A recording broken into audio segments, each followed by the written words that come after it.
मदत आणि पुनर्वसन मंत्री मकरंद पाटील सध्या आपल्यासोबत जोडले गेलेत। पाटीलजी अतिशय दुःखद घटना घडली आणि 6 पर्यटकांचा मृत्यू झाल्याची माहिती सध्या समोर येते। बचाव कार्य कशा पद्धतीने सुरू आहे? निश्चितपणाने अतिशय दुर्दैवी घटना म्हणावी लागेल।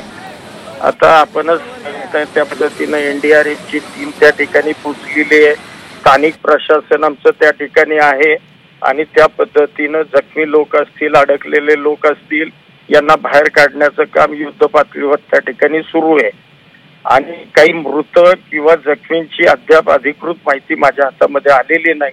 परंतु या संदर्भामध्ये आता स्थानिक प्रशासन आणि एनडीआरएफ निश्चितपणाने काम करते। ज्या वेळेला अधिकृत माहिती आपल्यापर्यंत येईल त्यावेळेला निश्चितपणाने ती आपल्यापर्यंत पोहोचवली जाईल।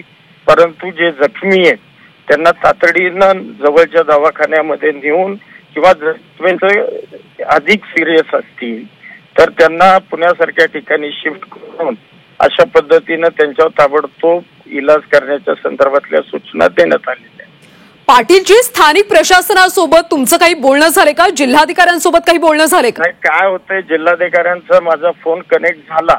मुळामध्ये जेव्हा ही घटना घडली मी मध्ये एका गावात माझा कार्यक्रम चालू होता। मला रेंज नसल्यामुळे काही कळालं नाही, परंतु रेंज मध्ये आल्यानंतर मी ताबडतोब कलेक्टरना संपर्क केला। त्यांचं माझं सुद्धा बोलणं असं होत असतानाच फोन डिस्कनेक्ट झाला। त्याच्यानंतर मी कमिशनरांशी बोललो, त्यांनाही या संदर्भामध्ये माहितीही घेतली आणि त्यांना योग्य त्या सूचना दिलेल्या आहेत। पाटीलजी, खरं तर हा पादचारी पूल होता, पर्यटकांची संख्या जास्त झाली, दुचाकी वाहनं सुद्धा त्यावरून चालवली जातात आणि त्यामुळे क्षमता नसल्यामुळे पूल कोसळला अशी माहिती मिळते।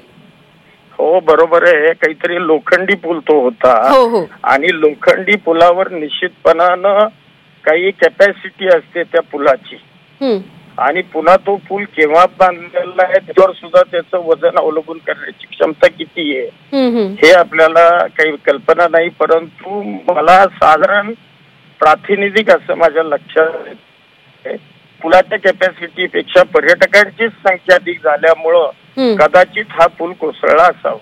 पूल पाटीलजी जीर्ण सुद्धा झाला होता, तिथे कुठले खबरदारीचे फलक सुद्धा नव्हते।